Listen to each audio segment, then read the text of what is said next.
What's up, sales professionals? This is Randy M over here at the Elliott Group, and I'm ready to change your freaking lives. Let's go! Here are 10 pro tips that anybody can take into any industry and crush it becoming a professional at sales. The first one we're gonna talk about is diagnose before you pitch, right? And what I mean by that is too many sales reps, they're gonna go straight into the pitch. They're gonna assume the sell. They're gonna assume they know the problem, but they're not gonna diagnose, dig deep, asking 3 to 4 different questions to see if this is really what they need, if they have the pain that's gonna get them to move. People buy with emotion and justify with logic. So with that, you wanna diagnose the problem. The next one is going to be to control the frame of the conversation.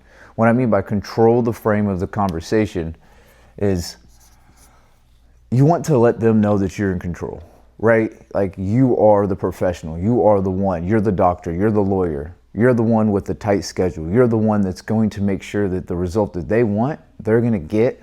But with that comes that frame of mind, letting them know that, hey, they can't bully you around. There's too many. It works really well when you have like bulls or eagles. If you do the bird analysis, and those guys that really just have huge egos that want to control everything. So when you control a frame, let's say you're starting off a call. A great way to start off the call is by saying, hey X, or hey name, I have 45 minutes set aside for this call. Is that still good? Get a confirmation. Okay, cool. If anything changed, let's talk about that now out of respect. There you go. Now from there, you go into the rest of whatever your script is or how you're going to frame them. Otherwise, we have a whole set of frames.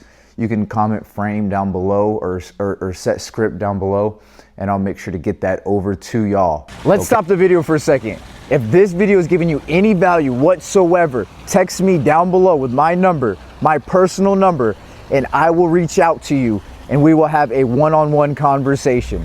The third one is going to be to stay silent after the pitch. Stay silent after the pitch. So the last one, or the 2 is frame. 3 is silent after pitch.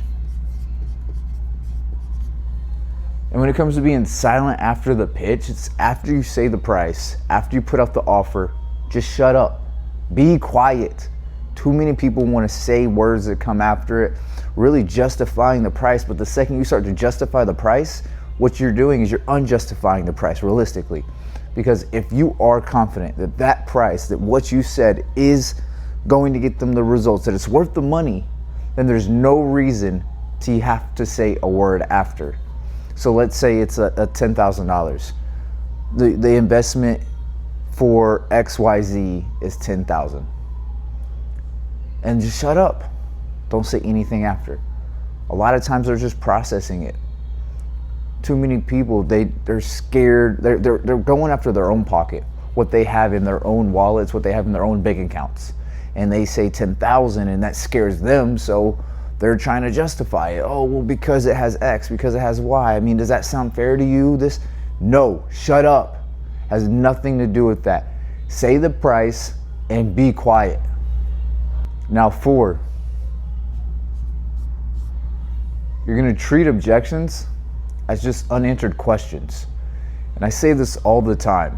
If you've done your part right throughout the entire sales process, when you get to the end, an objection, all it is an unanswered question. You've already qualified them. You've already made sure that this will work for them. Everything should make sense to the fact where they should be buying. So if they have an objection, it's just an unanswered question. Now, all we have to do is figure out what that is, answer it, and get them going. There's only 3 real objections out there, and we should all know that. It's gonna be money, it's gonna be logistical, or it's gonna be fear. Outside of that, everything else is a smoke screen. So 4 is going to be every objection is an unanswered question.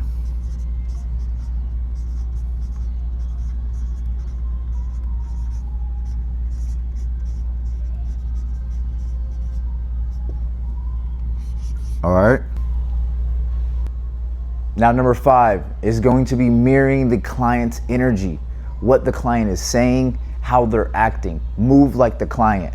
And when I say that, you want to be a tiny bit above them. So if they're like more monotone, be just a little more above that. Like, hey guys, how are we doing? Right? But if they're super energetic and they're ready to go and they've had the best day of their life, then dude, have the best day of your life. Match their energy. Don't over match it. So if they're monotone, you don't want to come in freaking acting like you just freaking won the lottery. It's just not going to match. And then when it comes to repeating what they have said, it's super easy. If they say something, repeat the last few things, the last few words that they said. It shows that you're paying attention. It shows them that you care, and it's how you're going to get further in the sale. And 6 is going to be to never let a call end without a reschedule, without another appointment, especially if you have not sold them. Okay? So when I say that, 6, do not end a call without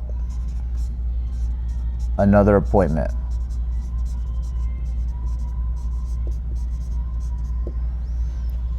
Do not let them leave without another appointment. There's so many ways you can go around saying that you need to schedule another appointment. I tell people, look, I don't feel comfortable getting off this call if I haven't scheduled something else with you later. I know how my calendar gets. I know with my assistant, she's going to try booking me as much as possible. So if we don't get something, even if it's on pencil in this calendar, I can't promise that I'll be on a call with you for another month. I don't want to do that. So I know that right now you said you have to figure out what you have going on. Let's just imagine that last week runs into this week, everything stays the same. When were you free last week? And we'll put that time down so that we can at least have something in pencil as a time to come back. Now, number 7 is going to be stop selling to the people that can't say yes. You have to qualify correctly. You have to qualify fast. Do not take someone through an entire sales process, getting down to the offer, and they are not qualified. They don't have the money. This isn't going to be good for them. Whatever the case might be, but be strict and be stern. It's okay to get them out of there so you can get to the people that you really need to serve. Stop just going through the sales process with the people that can't say yes. If they cannot make the decision, if there is another person that is a decision maker that needs to get involved in this, then what you need to do is ask that at the beginning of the call. Do we have everybody who's going to be making who will be making the decision today on this call? When we get to the bottom, when we get to the end, when we're done, and if I feel like I could help you out, I will put an offer out. You don't have to accept. I like yes, I like no. I don't want anything in between because I know everything in between is just BS. So when we get to the bottom, are you in a position and are you capable of making the decision whether yes or whether no? Or is there anybody else that's going to have to get involved in this decision? Now, number 9 is going to be to debrief every call or every sale like a pro. Everyone that you've missed and everyone that you've won. To be a professional, you have to review your film footage. Like if you're playing sports, I played football and I wrestled. We reviewed our film footage after every match, after every game. That goes into the professional world. Whether you got the deal or you didn't, you need to review your calls. How else are you going to know whether you're doing good or you're not? You must review these calls. It is the way that a professional grows the fastest. And number 10, the last one, the most important in my opinion, is customer service. We're not in the age of sales anymore. This isn't where you go out and you sell people. This is where you bring customer service to them. That's how Amazon did so well. It's how all these companies are rising. They're not rising because they have the best sales reps. They're rising because they have the best customer service. The more you provide to your customer, the more willing they will be to buy, to upsell, and to rebuy. Whatever the case might be, you want to be the best at customer service.